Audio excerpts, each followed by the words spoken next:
Hello student, good morning. Today we will discuss about the relation and function. Relation and function class 12 में बहुत अच्छा topic है और relation के बारे में आप क्लास 11 में अच्छी तरीके से पढ़ चुके होंगे। रिलेशन एक्चुअली होता क्या है? रिलेशन एक सेट के कार्टेशियन प्रोडक्ट्स के जो ऑर्डर पेयर आते हैं उन ऑर्डर का रिलेशंस होता है। जैसे कोई सेट्स है आपके, ए सेट है, छोटा सा सेट ले लेते हैं 1, 2, 3। ये एक सेट ले लिया स्टूडेंट। इस सेट्स का जो कार्टेशियन प्रोडक्ट आएगा, कार्टेशियन प्रोडक्ट क्या होता है? ए क्रॉस ए का ए के साथ, तो ए का ए के साथ क्रॉस प्रोडक्ट 1, 2, 3 क्रॉस 1, 2, 3। तो ए क्रॉस जो है आपके पास ए क्रॉस ए आपके पास क्या आएगा? देखिए 1 का 1 के साथ तो 1, 1, 1 का 2 के साथ तो 1, 2, फिर 1 का 3 के साथ 1, 3, फिर 2 का 1 के साथ 2, 1, 2 का 2 के साथ तो 2, 2 एंड 2 का 3 के साथ तो 2, 3, फिर 3 का 1 के साथ तो 3, 1, 3 का 2 के साथ तो 3, 2 एंड 3 का 3 के साथ तो 3, 3। ये कार्टेशियन प्रोडक्ट होता है एक सेट का, ये कार्टेशियन प्रोडक्ट कहलाता है। ए क्रॉस ए निकालते हैं एक सेट का, उसी के साथ क्रॉस प्रोडक्ट कार्टेशियन प्रोडक्ट, इसको कार्टेशियन प्रोडक्ट बोलते हैं। तो सबसे पहले आपके पास देखिए 11th में आपके पास क्या आया था? सबसे पहले सेट के बाद आया कार्टेशियन प्रोडक्ट। ये रहा आपके सामने कार्टेशियन प्रोडक्ट। कार्टेशियन के प्रोडक्ट के बाद आया रिलेशन, इसी कार्टेशियन प्रोडक्ट्स में निकलेगा रिलेशन, और रिलेशन के बाद आया फंक्शन। तो इन सब का प्रोडक्शन कहाँ से हुआ? सेट्स से हुआ, जो 11th क्लास का फर्स्ट चैप्टर है सेट्स। तो सेट्स को बहुत ध्यान से पढ़ने का है। अगर सेट्स को आपने ध्यान से पढ़ लिया तो वहीं से रिलेशन से, वहीं से कार्टेशियन प्रोडक्ट निकलते हैं, और कार्टेशियन प्रोडक्ट से रिलेशन बनता है, और रिलेशन से फंक्शन बनता है। ठीक है स्टूडेंट, तो ये ए क्रॉस से एक सेट हो गया एक पूरी तरीके से, ये ब्रेसेस में कंप्लीट ये एक सेट है, और इस सेट्स के ये ऑर्डर पेयर है। ये क्या कहलाते हैं? आपके ऑर्डर पेयर। 1, 1 एक ऑर्डर पेयर है, 1, 2 एक ऑर्डर पेयर है, 1, 3 एक ऑर्डर पेयर है, और 2, 1 एक ऑर्डर पेयर है। ये सारे ऑर्डर पेयर है।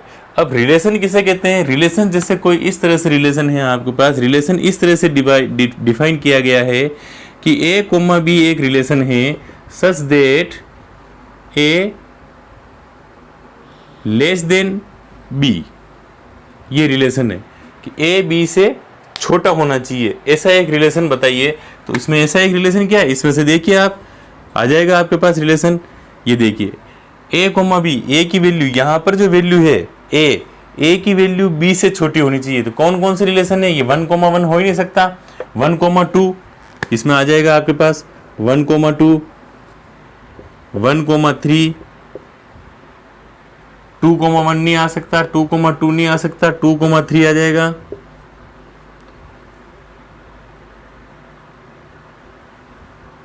3, 1 नहीं आ सकता, 3, 2 नहीं आ सकता, 3, 3 नहीं आ सकता। तो आपके पास केवल 3 ऑर्डर पेयर आएंगे इस रिलेशन में। देखिए ए ये रहा, बी ये रहा, बी बड़ा है ए छोटा है, बी बड़ा है ए छोटा है, ऐसे ऑर्डर पेयर आने चाहिए। तो वही है, बी बड़ा है ए छोटा है, बी बड़ा है ए छोटा है। तो इसमें 3 ऑर्डर पेयर आएंगे, ये एक रिलेशन कहलाएगा। तो इस तरह से एक रिलेशन किस में डिफाइन करता है? एक रिलेशन हमेशा किसी सेट के कार्टेशियन प्रोडक्ट से जरूर आता है। ठीक है, तो ये एक सेट हो गया, सेट का कार्टेशियन प्रोडक्ट ए क्रॉस ए निकाला, ये आ गया आपके पास। ए क्रॉस ए निकालने के बाद उसमें से कोई रिलेशन डिफाइन किया गया, तो रिलेशन है ए लेस देन बी, इस तरह से है। तो उस ए लेस देन बी की कंडीशन को पूरा करते हुए ये रिलेशन निकला आपके पास, रिलेशन इक्वल टू 1, 2, 1, 3 एंड 2, 3। इस तरह से एक रिलेशन निकाला जाता है। ठीक है, ये तो हुआ आपके रिलेशंस के बारे में। अब इसके बाद आते हैं टाइप्स ऑफ रिलेशन, आप इसको राइट डाउन कर लीजिए। Now student, types of relation की बात करते हैं, इसी सेट्स को एग्जाम्पल के तौर पर लेते हैं और टाइप्स ऑफ रिलेशन देखते जाते हैं। टाइप्स ऑफ रिलेशन में आपके पास सबसे पहले आता है ट्राइवल रिलेशन। ट्राइवल रिलेशन किसे कहते हैं, ध्यान से देखना स्टूडेंट, मैं क्या कह रहा हूं आपको पास, ट्राइवियल रिलेशन बड़ा इंपॉर्टेंट टॉपिक है, इसको ध्यान से देखना। ट्राइवियल रिलेशन, ट्राइवियल रिलेशन दो टाइप्स का होता है, एक तो होता है एम्प्टी रिलेशन और एक होता है यूनिवर्सल रिलेशन।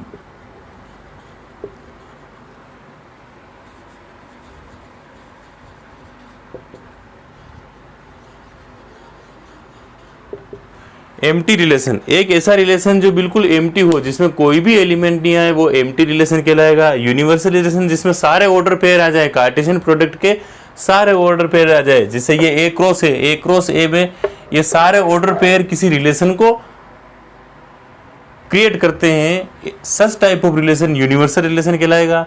और ऐसा रिलेशन जिसमें एक भी ऑर्डर पेयर ना आए, वो रिलेशन एम्प्टी रिलेशन किया जाएगा। जैसे फॉर एग्जांपल एम्प्टी रिलेशन का एग्जांपल लेता हूं मैं आपको। एम्प्टी रिलेशन, एक रिलेशन इस तरह से है कि डिफाइन किया गया है x, y such that x equal to y plus 3 ले लीजिए। ये रिलेशन डिफाइन किया गया है, एक ऐसा रिलेशन डिफाइन किया गया है x equal to y plus 3, मतलब आप y की वैल्यू रखोगे तो x आ जाना चाहिए, y की वैल्यू 0 रखी तो x की वैल्यू 3, y की वैल्यू 0 रखने पर x की वैल्यू 3 आ जानी चाहिए। y की वैल्यू यहाँ पर 0 पुटअप किया आपने, ठीक है, तो x की वैल्यू 3 आ जानी चाहिए। तो x की वैल्यू 3 आएगी, 3,0 क्या आएगा, 3,0। 3,0 इसमें है नहीं है। एक y की वैल्यू 1 पुटअप करेंगे तो x की वैल्यू 1 प्लस 3 4 आ जाएगा, तो 4,1 नहीं है। आप कुछ भी वैल्यू पुटअप करोगे वो इस ऑर्डर पेयर को फॉलो नहीं करेगा। तो ये सच टाइप ऑफ रिलेशन क्या आएगी आपके पास, एम्प्टी रिलेशन, जिसको आप फाई से डिनोट करते हैं। ठीक है स्टूडेंट, नाम आ जाता है यूनिवर्सल रिलेशन। यूनिवर्सल रिलेशन किसे कहते हैं कि यूनिवर्सल रिलेशन ये सारे ऑर्डर पेयर आ जाए, वो सारे यूनिवर्सल रिलेशन कहलाएगा। यूनिवर्सल रिलेशन में कार्टेशियन प्रोडक्ट के सारे ऑर्डर पेयर आ जाने चाहिए। ऐसा रिलेशन जिसमें कार्टेशियन प्रोडक्ट के सारे ऑर्डर आ जाएंगे वो यूनिवर्सल रिलेशन कहलाएगा। ठीक है स्टूडेंट, तो इस तरीके से एम्प्टी रिलेशन और यूनिवर्सल रिलेशन दोनों मिलाकर ट्राइवल रिलेशन कहलाते हैं, ये ध्यान रखना स्टूडेंट आप। फिर आपके पास आता है एग्जाम्पल सेकंड। अभी आपकी एनसीईआरटी टेक्स्ट बुक में जो जो रिलेशन है एक्सरसाइज 1.1 के लिए, वो रिलेशन के बारे में स्टडी कर देते हैं। आपके पास आता है अब reflexive relation. Reflexive relation, reflexive relation क्या क्या है, देखिए रिफ्लेक्सिव रिलेशन मतलब एक ऐसा एलिमेंट जो खुद की इमेज बनाते हो, a, b, b, c, x, x, मैं मेरे बराबर हूं, आप आपके बराबर हैं, स्वयं ही स्वयं की इमेज बनाते हो, ऐसा रिलेशन सारा रिफ्लेक्सिव रिलेशन बताता है। रिफ्लेक्स मतलब इमेज बनना, स्वयं की इमेज बनना, तो रिफ्लेक्शन मतलब इमेज बनना, मिरर की तरह हो गया एक तरह से। जैसे मिरर के सामने देखते हैं अपनी इमेज नजर आती है, उसी तरीके से जैसे ही देखो इसमें देखिए 1,1, 2,2, 3,3, एक एलिमेंट खुद से ही रिलेटेड हो, एक एलिमेंट जो सेट्स का एक एलिमेंट है खुद से ही संबंध रखता हो। ये सेट है 1,2,3, तो 1 से रिलेशन रखता है, 2 से रिलेशन रखता है, 3 से रिलेशन रखता है। इस टाइप के जो भी ऑर्डर पेयर जिस रिलेशन में आएंगे वो रिफ्लेक्सिव रिलेशन कहलाएगा। तो आपके पास इसका रिफ्लेक्सिव रिलेशन का एग्जांपल क्या हो गया, ये 1,1 और 2,2 और 3,3, ये आपके पास रिफ्लेक्सिव रिलेशन का एग्जाम्पल हो गया। ठीक है स्टूडेंट, तो रिफ्लेक्सिव रिलेशन किसे कहते हैं ये आप अच्छी तरीके से समझ चुके हो कि खुद के साथ ही संबंध, बात समझ में आ चुकी है आपके पास। खुद की इमेज बनाना, खुद की इमेज जहां बनती है वही रिफ्लेक्सिव रिलेशन कहलाता है। खुद की रिफ्लेक्शन, खुद का रिफ्लेक्शन बनना, ठीक है। तो इस टाइप के रिलेशन को, इस टाइप ऐसे टाइप के जहां पर भी रिलेशन बनेंगे वो रिलेशन रिफ्लेक्सिव रिलेशन कहलाएंगे। इसमें और भी कोई ऑर्डर पेयर हो, जैसे ये पूरा एक रिफ्लेक्सिव रिलेशन का एग्जाम्पल है, ये पूरा इसमें 1,1 भी आ रहा है, 2,2 भी आ रहा है और 3,3 भी आ रहा है। इसमें 1,2 1,3 उससे आप लोगों को और मुझे कोई फर्क नहीं पड़ने वाला है। उस सेट में अगर कोई और ऑर्डर पेयर आ रहे उससे कुछ फर्क नहीं पड़ने वाला है। आपको सिर्फ ये देखना है कि x की जगह लार्जेस्ट जो वैल्यू है उसकी इमेज वाला और भी कोई ऑर्डर पेयर है कि नहीं है। जैसे x की जगह लार्जेस्ट वैल्यू यहाँ 1 है तो 1,1, फिर देखिए लार्जेस्ट वैल्यू 2 है तो 2,2 आना चाहिए तो 2,2, फिर देखिए लार्जेस्ट वैल्यू 3 है तो 3,3 कहीं ना कहीं एग्जिस्ट करना चाहिए तो 3,3 बस। ठीक है, x की लार्जेस्ट वैल्यू है तो उस लार्जेस्ट वैल्यू तक रिफ्लेक्शन आना ही चाहिए। ये आपके कंडीशन यहाँ पर सेटिस्फाई करती है और ये चीज ही सीखना बहुत इंपॉर्टेंट है, तब जाके रिफ्लेक्शन रिलेशन आपको अच्छी तरीके से समझ में आ जाएगा। अब आपके पास आता है symmetry relation. Symmetric relation, symmetry relation किसे कहते हैं? सिमेट्री रिलेशन किसे कहते हैं? ये देखिए R = A, B है तो B, A होना चाहिए। क्या है इसका example? A, B belongs to R, this implies B, A belongs to R होना ही चाहिए। सच type of relation is called a symmetric relation. अब यहाँ ध्यान से देखिए, इसमें कार्टेशियन प्रोडक्ट में A, B मतलब आप देखिए 1,2 तो आगे 2,1 होना चाहिए। ये देखिए 2,1 है, ठीक है। 1,3 तो 3,1 होना चाहिए, ये 3,1 है, ठीक है। 2,3 तो 3,2 होना चाहिए, तो हो रहा है इसमें 1,3 तो 3,1 हो रहा है। तो A, B = B,1 है, B, A है। तो सच type of relation is called a symmetric relation. Symmetric relation का क्या एग्जांपल हो गया? ये रहा आपके पास 1,2 तो 2,1 भी होगा, ठीक है, और 1,3 तो 3,1 भी होगा। फिर आपके पास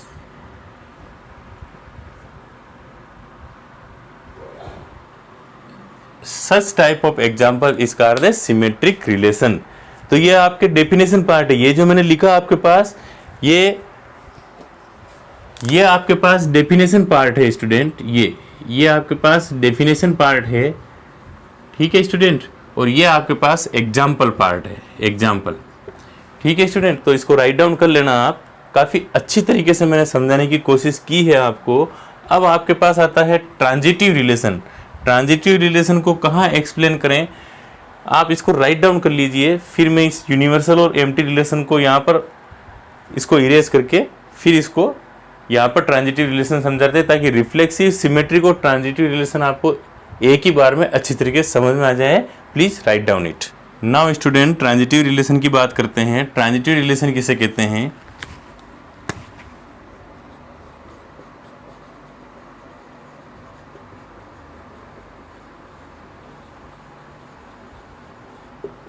ट्रांजिटिव रिलेशन।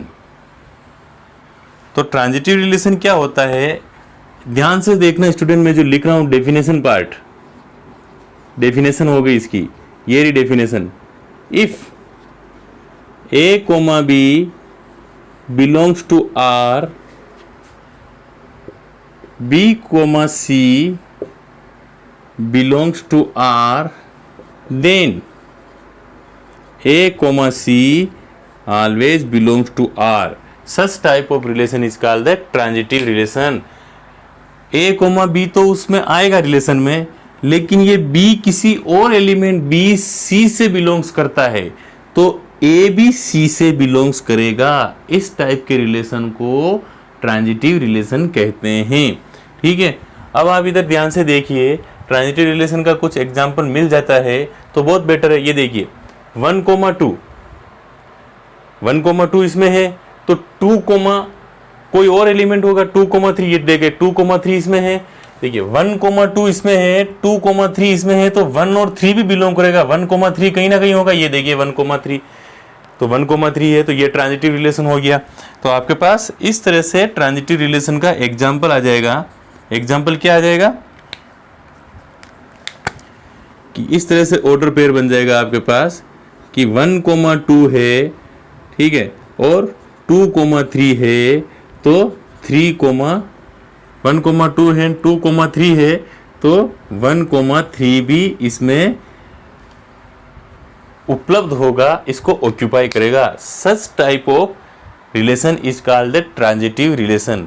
काफ़ी शॉर्ट एंड स्वीट में काफ़ी अच्छी तरीके से आपको समझ में आ चुका होगा कि रिलेशन किस तरीके से रिफ्लेक्सिव, सिमेट्रिक और ट्रांजिटिव रिलेशन कैसे डिफाइन होते हैं।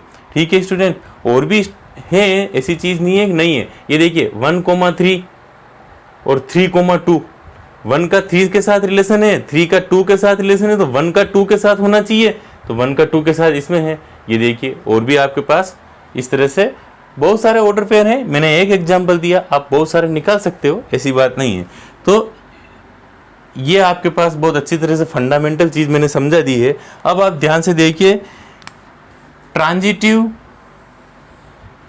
रिफ्लेक्सिव एंड सिमेट्रिक, ये तीनों रिलेशन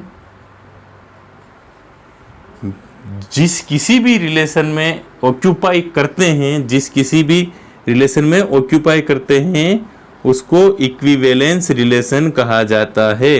इक्विवेलेंस रिलेशन कहा जाता है। ठीक है, तो ये रिफ्लेक्सिव रिलेशन, सिमेट्रिक रिलेशन और ट्रांजिटिव रिलेशन जहां कहीं भी ऑक्यूपाई करते हैं वो रिफ्लेक्सिव रिलेशन कहा जाता है। तो इस तरह से आपके पास इक्विवेलेंस रिलेशन को क्वेश्चन में प्रूव करना है कि show that this relation is equivalence. तो सबसे पहले आप उस क्वेश्चन में रिफ्लेक्सिव रिलेशन प्रूव करो कि ये रिफ्लेक्शन बना रहा है, खुद का एलिमेंट खुद के साथ ही रिफ्लेक्शन बना रहा है, a, की पॉसिबिलिटीज को प्रूव कर रहा है। फिर a, b equal to b, a, symmetric relation prove करो, a, b equal to b, a। ठीक है, a, b related to r, then b, a भी r से बिलोंग करेगा, ये प्रूव करो। फिर a, b belongs to r and b, c, third element जो है उससे भी बिलोंग कर रहा है r से, तो फिर then a, c belongs to r, और इस तरह से आप इक्विवेलेंस रिलेशन प्रूव करो। जिस किसी भी रिलेशन में रिफ्लेक्सिव, सिमेट्रिक और ट्रांजिटिव तीनों रिलेशन ऑक्यूपाई करेंगे, वो रिलेशन इक्विवेलेंस रिलेशन माना जाएगा। Equivalence relation is the most important topic of your exercise 1.1, so please don't ignore it and try the best and solve the every question to the best. अगर आपको ये video अच्छा लगा हो तो अपने दोस्तों को शेयर जरूर करना, और अधिक से अधिक शेयर करके इसको सब्सक्राइब और लाइक और कमेंट जरूर करना। Thank you very much.